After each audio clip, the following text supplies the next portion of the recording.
Hello and welcome to Achieve Site. Today we are bringing you some of the important questions from your chapter number 1 of class 11 psychology.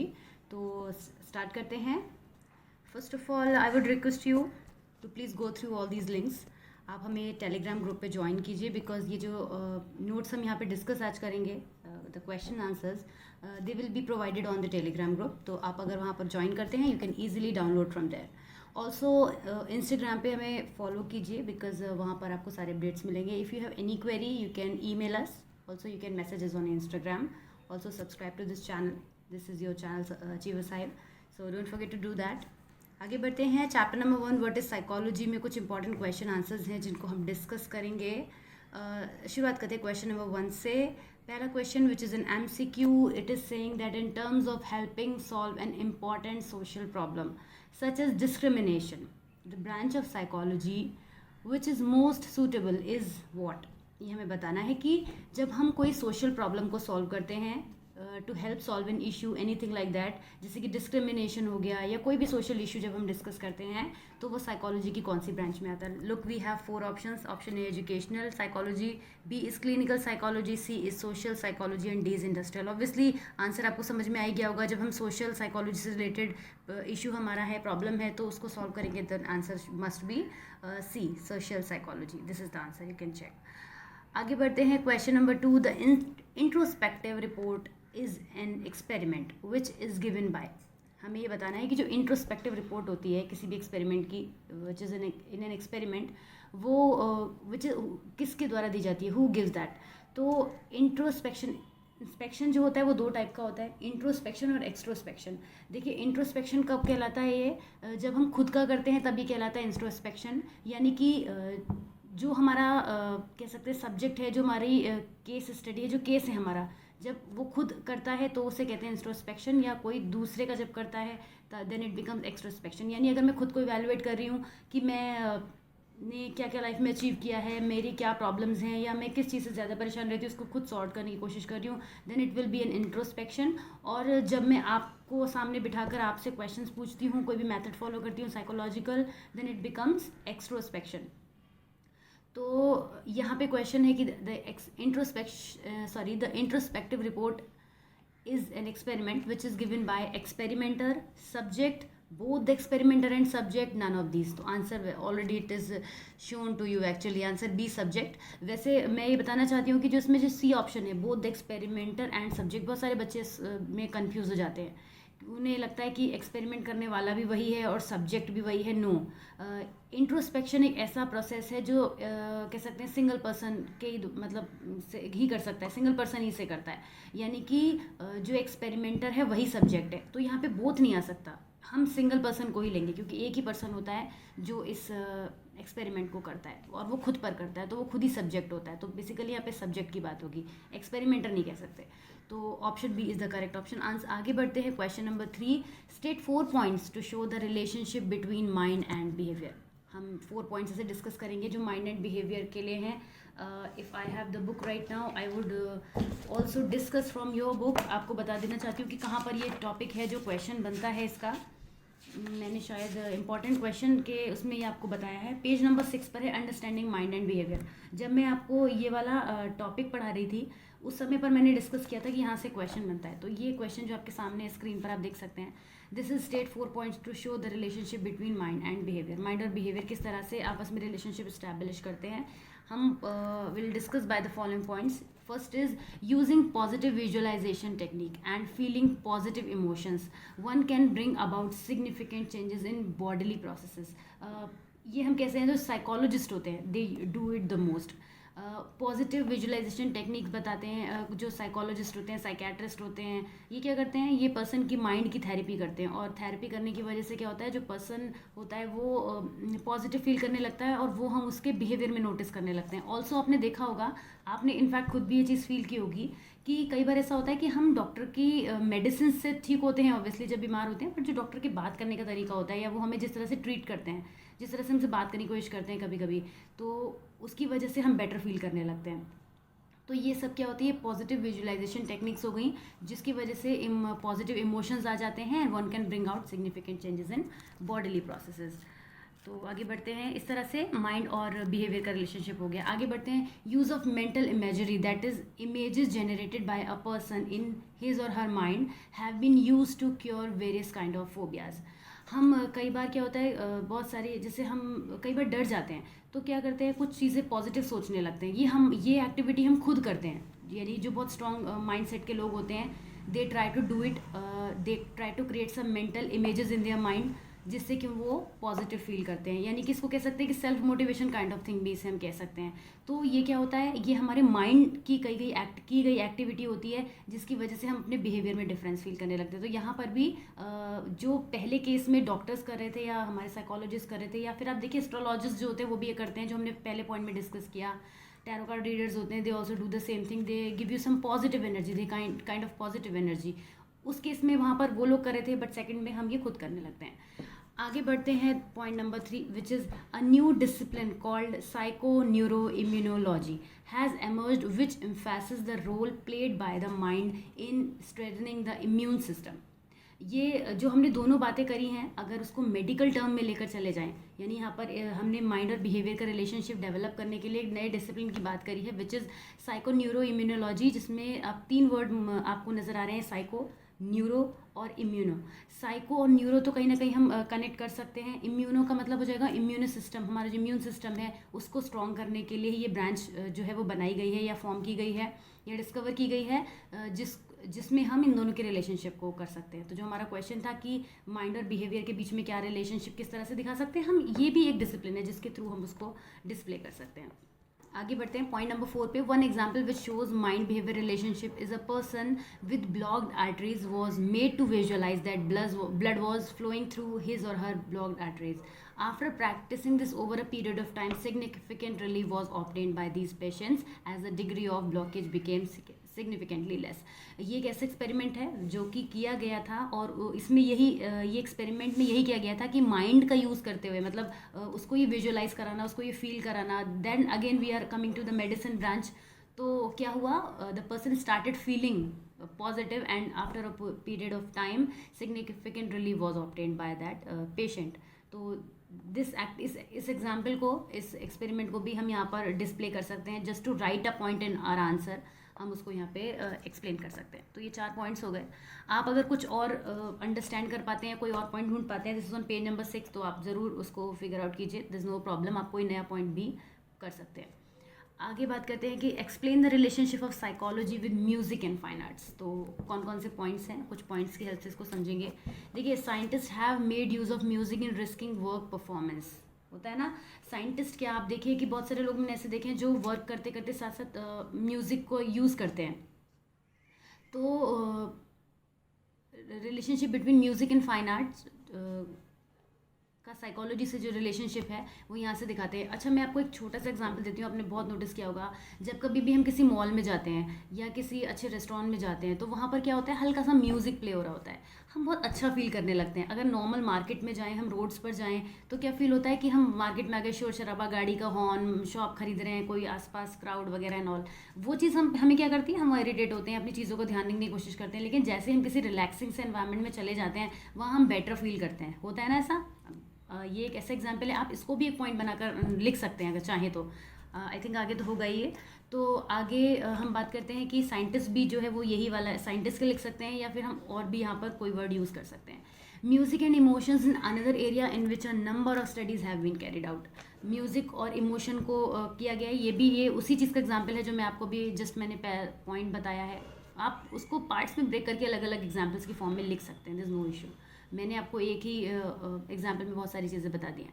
Third is musician in India have recently started experimenting with what they call music therapy. Music therapy के बारे में आपने सुना ही होगा, musicians बहुत use करते हैं इसको। म्यूज़िक थेरेपी की हेल्प से दे साइकोलॉजिकली चीज़ों को ट्रीट करने की कोशिश करते हैं। In this they use different raga for curing certain physical ailments. बहुत सारे राग का यूज़ किया जाता है और with the help of that ये ट्रीटमेंट करते हैं।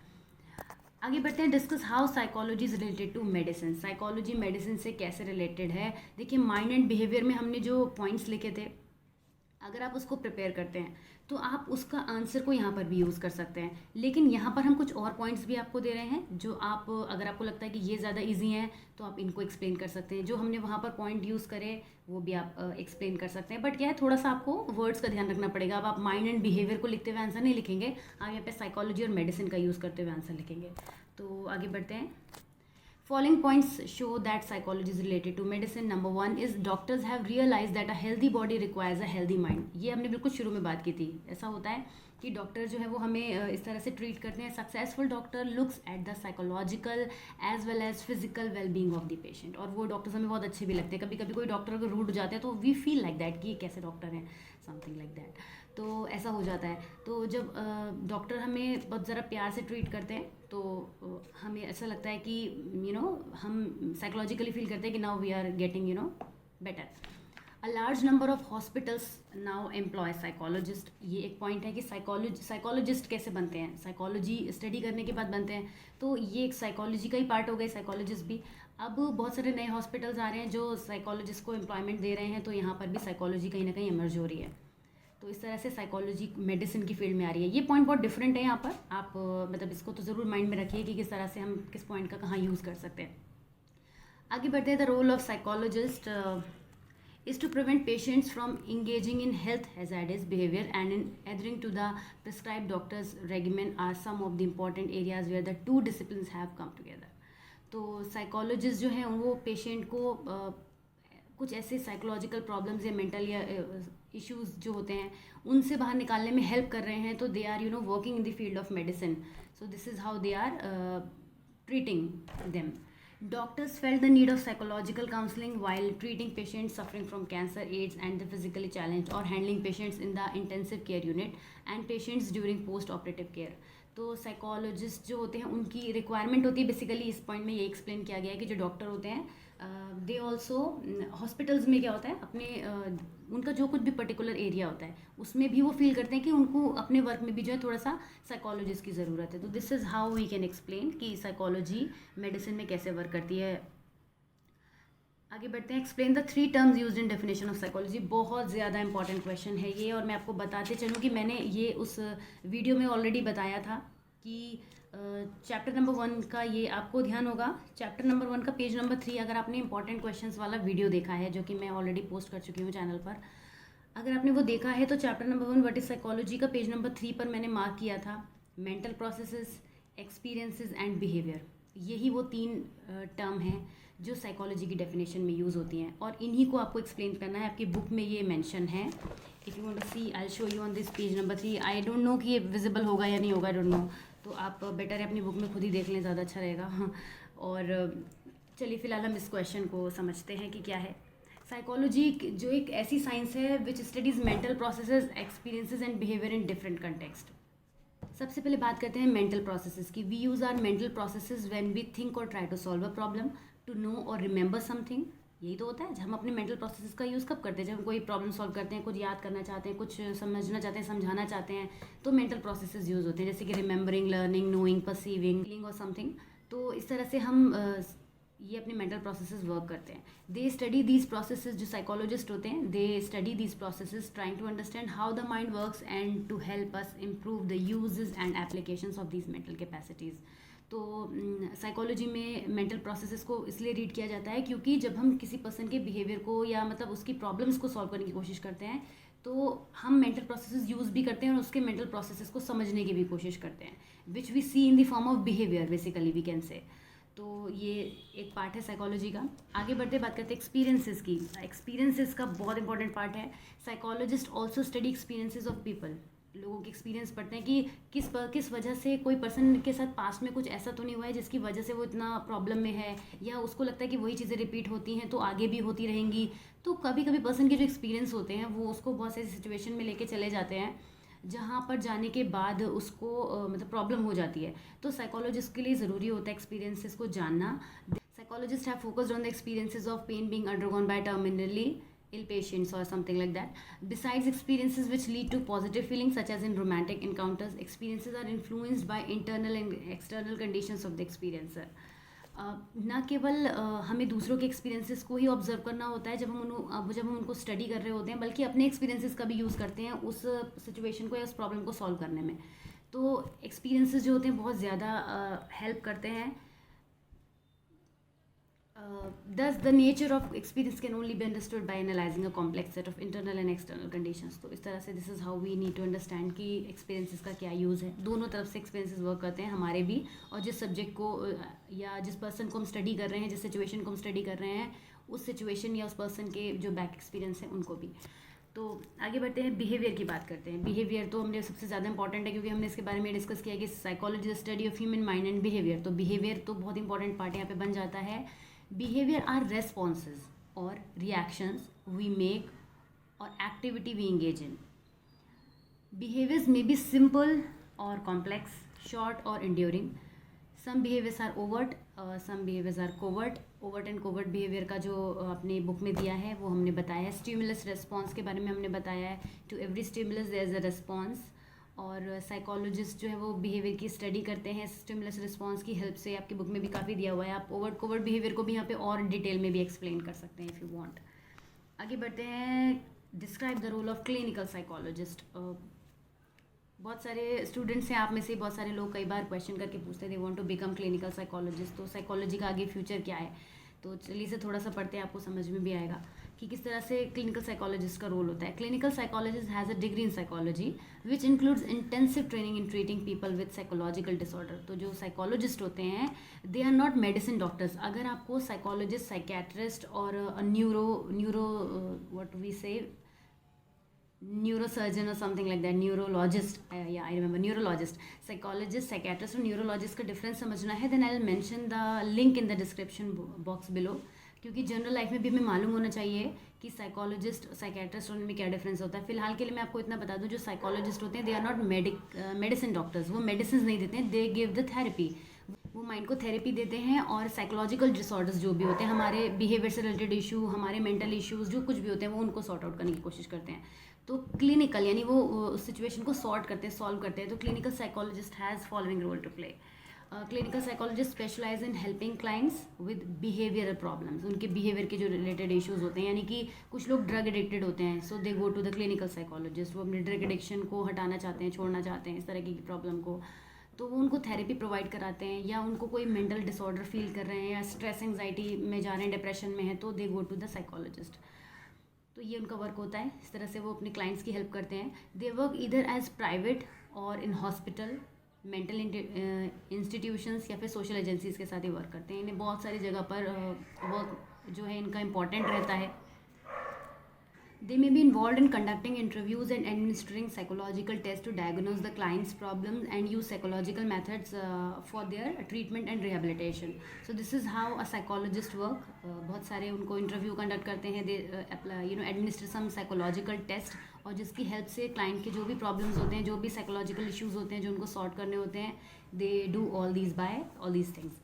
So the job opportunities in clinical psychology is something like which has attracted a lot of people in this field of psychology. जो भी लोग साइकोलॉजी को ऑप्ट करते हैं, they look for a future कि इसमें हमारा क्या स्कोप हो सकता है, हम क्या कर सकते हैं आगे। So this is how clinical psychologist work. आगे बढ़ते हैं, रोल ऑफ काउंसलिंग साइकोलॉजिस्ट। अब काउंसलिंग साइकोलॉजिस्ट का क्या वर्क होता है, what they do, क्या करते हैं लोग, इनके बारे में हम बात करते हैं।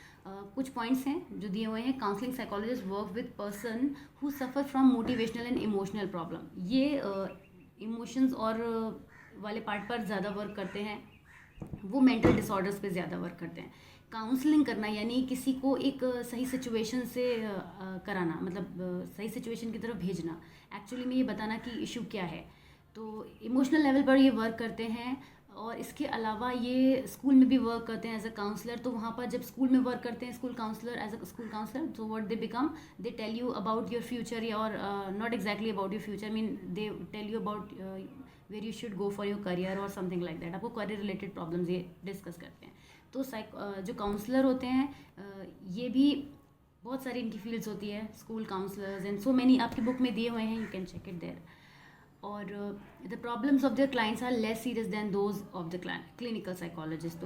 तो इजीली हम कह सकते हैं कि क्लिनिकल साइकोलॉजिस्ट जो होते हैं वो थोड़ा हायर डिग्री की इश्यूज़ को सॉल्व करते हैं। A counselling psychologist may be involved in vocational rehabilitation programme or helping person in making professional choices or in adjusting a new and difficult situations in life. जैसे कि अभी हमने बात करी, प्रोफेशनल चॉइसेस में हेल्प करते हैं, रिहेबिलिटेशन प्रोग्राम में भी ये हेल्प करते हैं। Just they simply do the counselling in nothing else. और लाइफ में जो डिफरेंट सिचुएशंस होती हैं उनको सॉल्व करने में हेल्प करते हैं। Counselling psychologist work for public agencies such as mental health centres, hospital, school, colleges and universities. तो जिस भी फील्ड में ये जाते हैं वहाँ के ही ये पर्टिकुलर काउंसलर कहलाते हैं, यानी कि school counsellor, college counsellor, hospital में जाते हैं तो वहाँ पे उस तरीके से हेल्थ काउंसलर बन जाते हैं, स्पोर्ट्स काउंसलर, डिफरेंट इनके नेम्स होते हैं। आगे बढ़ते हैं कि describe the role of community psychologist. अब हम बात करते हैं कि कम्युनिटी साइकोलॉजिस्ट क्या होते हैं। ऐसे साइकोलॉजिस्ट जो कम्युनिटी के लिए वर्क करते हैं। Community psychologist generally focus on problems related to a community mental health. Community की मेंटल हेल्थ की जब यहाँ पे बात आती है then we talk about community psychologist. They work for mental health agencies, private organisation and state government. बहुत सारा इनका वर्क रहता है। They help the community and its institution in addressing physical and mental health problems. तो जो ये community psychologist होते हैं ये काफ़ी ऐसा कह सकते हैं कि ऊपर के लेवल से समझ सकते हैं। मतलब they are not taking one person in front of them, पूरी टोटल कम्युनिटी की बात हो रही है। कि अगर ये स्कूल के अगर इनका एक प्रोजेक्ट है, मान लीजिए इस तरह से समझ सकते हैं कि स्कूल के टीचर्स की जो वो मेंटल हेल्थ है वो उस पर ध्यान दिया जाना चाहिए। इस तरह से वो वर्क करें, उनको इतने आवर्स उनके वर्क के होने चाहिए जिससे टीचर की जो मेंटल हेल्थ है वो अच्छी रहे और उनका जो है वो डेवलपमेंट अच्छे से हो। तो अब they are talking about teachers, not a particular teacher. So what they will do, the whatever kind of test they apply will be administer on the entire community. पूरी कम्युनिटी पर ये apply किया जाएगा and वो हर school के teachers पर जाकर administer किया जाएगा। So this is how community psychologist work. They work for the particular community. किसी एक पर्टिकुलर फील्ड में they go and work. This is like how it happens. आगे बढ़ते हैं। In rural areas they may work to establish a mental health centre and in urban areas they may design a drug rehabilitation programme. जैसे कि मैंने आपको भी example से समझाया। Many community psychologist also work with special population such as the elderly on the physically और mentally challenged. तो ये इनके वर्क क्राइटेरिया हो गए। जैसे हमने बात करी कि रूरल अर्बन एरियाज़ में किस तरह से ड्रग प्रोग्राम्स हो सकते हैं या फिर स्पेशल पॉपुलेशंस में वर्क कर सकते हैं। स्पेशल पॉपुलेशन का मतलब क्या हुआ कि if they are working for the mentally challenge people, तो यू कैन अंडरस्टैंड दैट कि मेंटली चैलेंज पीपल का जो पूरा एक कम्युनिटी होगी, बहुत बड़ा लेवल पर वो वर्क करेंगे। Community based rehabilitation is of major interest to community psychologist, CBR जिसे हम कहते हैं। कम्युनिटी बेस्ड रिहेबिलिटेशन जो होता है इसमें इनका वर्क रहता है। This is the area of interest you can say. Last question है write short note on organisational psychologist. देखिए जो कुछ भी हमने हाल फिलहाल में क्वेश्चन नंबर 7 to 10 डिस्कस करे हैं वो आपकी बुक में आते हैं। यहाँ पर I think we are coming on the psychologist at work. एक तरीके से हम इसको क्विकली रिवाइज कर रहे हैं, है ना। यहाँ से काफ़ी क्वेश्चन इसमें बन रहे हैं।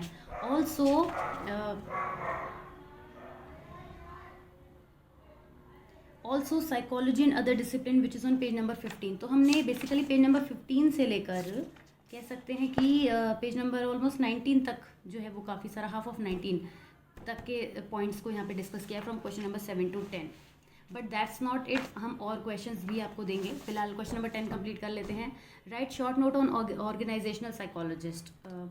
Organizational psychologists render valuable help in dealing with problems that the executive and employees of an organization tend to face in their respective roles.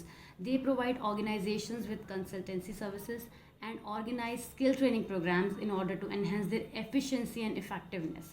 तो ये ऑर्गेनाइजेशनल साइकोलॉजिस्ट को हम एक कम्युनिटी साइकोलॉजिस्ट की तरह से देख सकते हैं, बट उनका जो क्राइटेरिया या कह सकते हैं जो एरिया ऑफ वर्क है दैट इज़ एन ऑर्गेनाइजेशन। यानी यहाँ पर आकर वो चीज़ रुक जाती है। अब organisational psychologist as a community psychologist work नहीं कर सकता, बट अगर कम्युनिटी साइकोलॉजिस्ट की अगर हम बात करें तो they can work like organizational psychologist. तो some organizational psychologist specialise in human resource development while others in organization development and change management programme. जब आप पोस्ट ग्रेजुएशन लेवल पर साइकोलॉजी में जाते हैं then you have to choose for this particular thing. अगर आप HR में psychology का करियर चूज़ करते हैं then you go for this organisational psychologist, जो कि बड़े बड़े कंपनीज़ में वर्क करते हैं। They talk about mental health of their employees और या फिर कोई इंटरव्यू जो उनकी कंपनी में शेड्यूल है वहाँ पर what they do, they try to figure out कि जो कोई पर्सन है उसको साइकोलॉजिकली ट्रीट करते हैं या फिर क्या उस पर्सन के मन में चल रहा है, that's what they do. Also organisational psychologist जो होते हैं they work under government also. बहुत सारे इंटरव्यूज़ बड़े पैनल्स में आप जाते हैं तो what they do, they sit in that particular जो भी इंटरव्यू पैनल होता है उसमें वो लोग बैठते हैं और ऑर्गेनाइजेशन के लिए वर्क करते हैं. तो ये प्राइवेट और गवर्नमेंट दोनों लेवल पे वर्क करते हैं. So that's it, we have discussed enough for this chapter. काफ़ी सारे क्वेश्चंस को आज डिस्कस किया है, काफ़ी इंपॉर्टेंट हैं. Will be bringing more for you, so keep watching and keep studying with us, and don't forget to subscribe to our channel, and also the links which I have shared, don't forget to go through those links, will be beneficial for you. We'll be sending this PDF on the Telegram channel. Keep watching, keep studying with us. Thank you so much. Bye bye.